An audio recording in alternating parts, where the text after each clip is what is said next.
Hi friends, welcome back to movie bites. Friends, ఈ రోజు నేను 2022 రిలీజ్ అయిన తాన్ అనే మూవీని ఎక్స్ప్లెయిన్ చేయబోతున్నాను. ఈ మూవీ హీరోయిన్ అబోని ఒక మంచి డ్రగ్ అడిక్ట్ అయిన రషీద్ ని లవ్ చేసి పెళ్లి చేసుకుంటుంది. అమ్మాయిలు ఎప్పుడు మంచి వాళ్ళు నమ్మరు కదా, సో ఇక్కడ కూడా అలాగే జరిగింది. కానీ పెళ్లి తర్వాత తను ఎలాంటి ప్రాబ్లమ్స్ ని ఫేస్ చేసింది, చివరికి తను చేసిన తప్పేంటో తెలుసుకుందా, అసలు ఆ ప్రాబ్లమ్స్ బయటకు ఎలా పడిందో తెలియాలంటే వెంటనే వీడియోలోకి వెళ్ళిపోదాం. దయచేసి మీరు వీడియోని ఎక్కడ స్కిప్ చేయకుండా చూడండి, అప్పుడే మీకు లవ్ చేయాలని కోరిక చచ్చిపోద్ది. కానీ అంతకంటే ముందు వీడియోని లైక్ చేసి మన ఛానల్ ను కూడా సబ్స్క్రైబ్ చేసేయండి. మూవీ స్టార్ట్ అవడంతోనే ప్రెగ్నెంట్ గా ఉన్న అబోని కుక్ చేస్తూ ఉంటుంది. అదే టైంకి ఎవడో బయట నుంచి తలుపు కొడతాడు. వచ్చింది ఎవరో అని చెప్పి వెళ్ళి డోర్ ఓపెన్ చేస్తుంది. ఆ గుర్తు తెలియని వ్యక్తి ఎవడో అబోనిని దారుణంగా రక్తం వచ్చేలా కొట్టేస్తుంటాడు. ఆ నెక్స్ట్ సీన్ లోనే తన హాస్పిటల్ లో జాయిన్ చేస్తారు. ఇప్పుడు సీన్ పాస్ట్ లోకి షిఫ్ట్ అవుతుంది. ఇక్కడ అబోని తన లవర్ రషీద్ ని కలవడానికి తన ఇంటికి వెళ్తుంది. రషీద్ ఒక మంచి డ్రగ్ అడిక్ట్, దొంగతనాలు చేస్తూ ఏ పని చేయకుండా ఖాళీగా తిరుగుతూ ఉంటాడు. అమ్మాయిలందరికీ ఎప్పుడు ఇటువంటి పిచ్చోళ్ళే బాగా నచ్చుతూ ఉంటారు.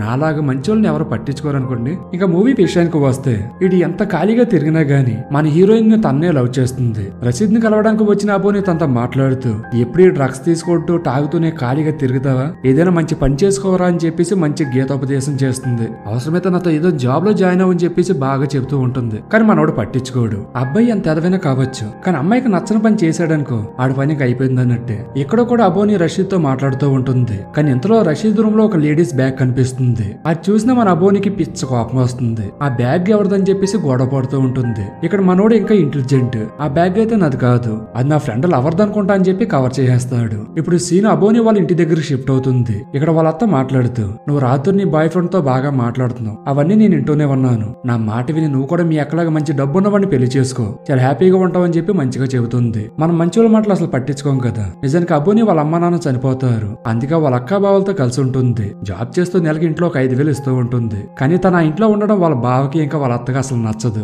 అందుకే ఎప్పుడు తను కోపంగా చూస్తూ ఉంటారు. అంటే ఇక్కడ వాళ్ళ బావ వాళ్ళ అక్కతో మాట్లాడుతూ, నువ్వు నీ చెల్లికి పెళ్ళైనా చెయ్యి, లేకపోతే తను ఏదైనా హాస్టల్ చూసుకోమని చెప్పి ఇంట్లోంచి వెళ్ళిపోమను, నెలకు 5,000 ఏ మూలగా సరిపోతాయని చెప్పి చాలా సీరియస్ గా చెప్తాడు. ఇదంతా అబోని డోర్ పక్కన నుంచి వినేస్తుంది. నెక్స్ట్ సీన్ లో జరిగిందంతా రషీద్ కి చెప్పి తన కోసం ఒక మంచి హాస్టల్ చూడమని అడుగుతుంది. అది విన్న మన రషీద్ పెద్ద హీరోలాగా ఫీల్ అయిపోయి, ఆ హాస్టల్స్ తో తొక్క ఎందుకులే అని చెప్పేసి నువ్వు నాతో వచ్చి మన ఇద్దరం కలిసి హ్యాపీగా ఉందామని చెబుతాడు. కానీ అబోని మాత్రం అలా వద్దని, మనం కలిసి ఉండాలంటే ముందు పెళ్లి చేసుకోవాలి కదా అని చెప్పి ఒక పెద్ద క్వశ్చన్ వేస్తుంది. ఇంకా మన రషీద్ హీరోలాగా ఫీల్ అయిపోయి నెక్స్ట్ డే అబోనిని పెళ్లి చేసేసుకొని చాలా హ్యాపీగా ఉంటాడు. అండ్ వీళ్ళిద్దరూ హ్యాపీగా కలిసి ఉండడానికి ఒక కొత్త ఇంటికి షిఫ్ట్ అవుతారు. ఇంకా తెలిసిందే కదా, పెళ్ళైన కొత్తలు అంతా కొత్తగా చాలా హ్యాపీగా ఉంటాయి. కానీ తర్వాత అసలు సినిమాలు మొదలవుతాయి. ఈ మ్యారేజ్ కోసం అబోని జాబ్ కూడా మానేస్తుంది. రషీద్ కూడా ఏ పనికి చేయడు. అలా కొన్ని రోజులుగా వాళ్ళ కష్టాలు మొదలవుతాయి. ఎందుకంటే పెళ్లి చేసుకోవడం అంటే ఈజీయే, కానీ డబ్బులు కావాలంటే ఏదో ఒక పని చేయాలి కదా. ఇంట్లో కావాల్సిన సరుకులు కూడా లేక వీళ్ళు బాగా ఇబ్బంది పడుతూ ఉంటారు. అందుకే పారిపోయి లవ్ మ్యారేజ్ చేసుకున్న వాళ్ళు వద్దురా బాబు వెళ్ళకండి అని చెప్పి చెబుతూ ఉంటారు. ఇందుకే సో వినండి. ఇంకా మన రషీద్ విషయానికి వస్తే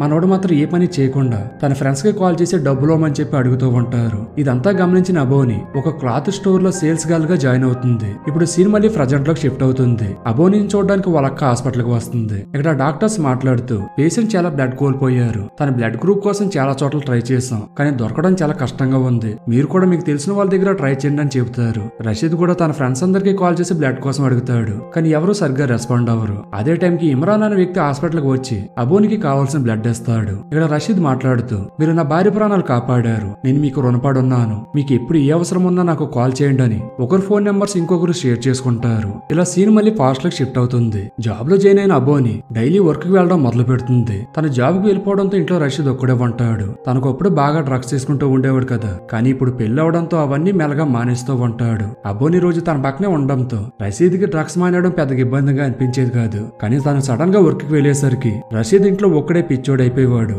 ఇంకా మనోడు ఒక్కసారిగా అర్జెంట్ రేట్ లో ఫీల్ అయిపోయి డైలీ అబోనికి కాల్ చేస్తుంటాడు. కానీ తను వర్క్ లో బిజీగా ఉండడంతో కాల్ లిఫ్ట్ చేయదు. అదే రోజు నైట్ వాళ్ళ ఇంటి వల్ల రషీద్ ని రెంట్ అడుగుతాడు. కానీ రషీద్ అవన్నీ అబోని చూసుకుంటుందని, తను ఇప్పుడు జాబ్ కు వెళ్తుందని చెప్తాడు. దానికి హౌస్ ఓనర్ మాట్లాడుతూ, నువ్వు ఇంట్లో ఖాళీగా ఉంటూ నీ భార్యను జాబ్ కు పంపిస్తున్నావా, అయినా రాత్రి 10 గంటలకు తన జాబ్ లో నైట్ డ్యూటీ చేస్తుందా ఏంటని మాట్లాడి అక్కడ నుంచి వెళ్ళిపోతాడు. ఇక్కడ ఇంటి ఓనర్ రెంట్ తీసుకుని వెళ్ళిపోతే సరిపోద్ది. ఈ ఉచిత సలహాలు ఇవ్వడం వల్ల సమాజం సగం పాడైపోతుంది. ఇంకా ఆ మాటల మీద రషీద్కి ఫుల్ గా కోపం వచ్చేస్తుంది. మనోడు పని అయితే చేయడు గాని ఇలాంటి మాటలకైతే ఫుల్ గా కోపడుతుంటాడు. ఇంకా అదే కోపంలో ఇంటికి వచ్చిన అబోనిని జాబ్ మానే అని చెప్పి తనతో గొడవ పడుతూ ఉంటాడు. ఆ మాటల మీద అబోని, జాబ్ మానేసి నేను కూడా ఇంట్లో కూర్చుంటే మనకు ఫుడ్ ఎవరు పెడతారు, దయచేసి నువ్వు కూడా నాతో ఏదైనా వర్క్ లో జాయిన్ అవడానికి ట్రై చేయంటూ చాలా బాధపడుతుంది. అబోని ఇన్ని రకాలుగా చెప్పినా రషీద్ తన మాటలు పట్టించుకోకుండా ఇంట్లో ఖాళీగా స్మోక్ చేస్తూ ఉంటాడు. ఇలా రోజులు గడుస్తూ ఉండగా ఒకరోజు అబోనీని కలవడానికి వాళ్ళకి ఇల్లెత్తుకుంటూ వస్తుంది. రషీద్ ఆమెను లోపలికి ఇన్వైట్ చేస్తాడు. తను రషీద్ తో మాట్లాడుతూ నీ కోసం అబోని ఇల్లు వదిలేసి వచ్చేసింది, నువ్వు తను బాగా చూసుకో, తనకు నువ్వంటే చాలా ఇష్టమని చెప్పి వాష్రూమ్ లోకి వెళ్తుంది. ఇంకా అదే మంచి ఛాన్స్ అని మనవాడు హీరో కన్నా హీరోలాగా ఫీల్ అయిపోయి తన హ్యాండ్ బ్యాగ్ లోంచి డబ్బులు దొంగతనం చేస్తాడు. వాడితో డ్రగ్స్ కొని ఇంటికి తీసుకువచ్చి తాగుతూ ఉంటాడు. నెక్స్ట్ డే మార్నింగ్ అబోని వాళ్ళకి కాల్ చేసి రషీద్ తన బ్యాగ్ లోంచి డబ్బులు తీసేశాడని చెబుతుంది. అబోనికి రషీద్ దొంగతనం చేసి ఉంటాడని చెప్పి అనుమానం వస్తుంది. తన భర్త ఎంత ఎదవైనా కావచ్చు, వేరే వాళ్ళు తక్కువ చేసి మాట్లాడుతూ ఊరుకోదు కదా. ఇక్కడ కూడా తన భర్తను సపోర్ట్ చేస్తూ వాళ్ళ అక్కతో గొడవ పడుతుంది. నెక్స్ట్ సీన్ లో ఇల్లు కట్టడం చాలా కష్టంగా ఉండడంతో రెంట్ కట్టడం కోసం అబోని తన గోల్డ్ అంతా అమ్మేసి కొంత అమౌంట్ ని తీసుకుని ఇంటికి వస్తుంది. కానీ రషీద్ మాత్రం వాటిని కూడా తీసేసుకొని డ్రగ్స్ కొని ఇంట్లో దాచిపెడతాడు. పాపం ఆ విషయం తెలియని అబోని హౌస్ ఓనర్ కి రెంట్ ఇస్తానని చెప్పి పిలుస్తుంది. కానీ ఆ మనీ ఎక్కడ కనపడకపోవడంతో ఆ విషయం ఓనర్ తో చెప్పడానికి ట్రై చేస్తుంది. కానీ మన ఉచిత స్థలాల ఓనర్ తను చెప్పేది వినకుండా రెంట్ ఇవ్వకపోతే ఇది కాల్ చేసి వెళ్ళిపోమని చెప్పి చాలా పెద్ద గొడవ చేస్తాడు. ఇంకా అబోని కోపంగా రషీద్ మీద అరుస్తూ అక్క బ్యాగ్ లోంచి దొంగతనం చేసావు, గోల్డ్ అమ్మేసి తెచ్చిన డబ్బులు కూడా తీసేసుకున్నావు, వాడితో డ్రగ్స్ తాగుతున్నావు కదా అని తను దాచిపెట్టిన డ్రగ్స్ అని బయటకు తీస్తుంది. దాంతో రషీద్ కూడా అరుస్తూ